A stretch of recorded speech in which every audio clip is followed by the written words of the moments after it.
Top he goes. 3 উইকেটে 177 run নিয়ে পঞ্চম ও শেষ দিনের ব্যাটিংয়ে নামে বাংলাদেশ। মুশফিকুর রহিম 22 ও অধিনায়ক নাজমুল হোসেন শান্ত 56 রানে ইনিংস শুরু করে। Nicely played, front of square. 64তম ওভারে বাংলাদেশ 3 উইকেটে 200 রানের মাইলফলক স্পর্শ করেন। মুশফিকুর রহিম ও অধিনায়ক নাজমুল হোসেন শান্ত বেশ চড়া হয়ে দ্রুত গতিতে রান তোলে। Tight run. Direct hit. Mushfiqur Rahim দুর্ভাগ্যজনক রান আউট 49 রানে। পরে বৃষ্টি শুরু হলে খেলা বন্ধ হয়। বাংলাদেশ 4 উইকেটে 237 রান। নাজমুল হোসেন শান্ত অপরাজিত 89 রানে। বৃষ্টির পরে খেলা শুরু হলে 4 রান যোগ করতেই উইকেটের পতন।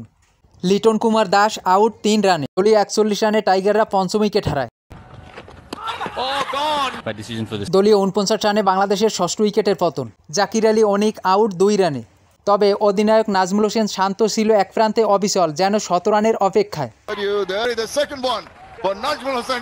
নাজমুল হোসেন শান্ত অধিনায়ক হিসাবে বাংলাদেশের প্রথম ব্যাটার, একই টেস্টে 2টি সেঞ্চুরি অর্জন করেন। 6 উইকেটে 285 রানে ইনিংস ডিক্লেয়ার করে বাংলাদেশ। নাজমুল হোসেন শান্ত অপরাজিত 125।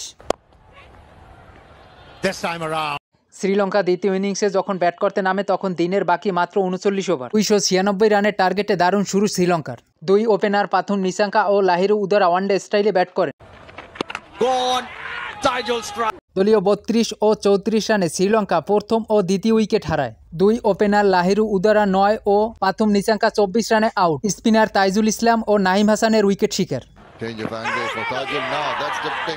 46 ও 48 রানে শ্রীলঙ্কা তৃতীয় ও চতুর্থ উইকেট হারায়। আঞ্চালা ম্যাথিউ 7 ও দিনেশ চন্দ্রিমাল 6 রানে আউট। তাইজুল ইসলামের তৃতীয় উইকেট শিকার।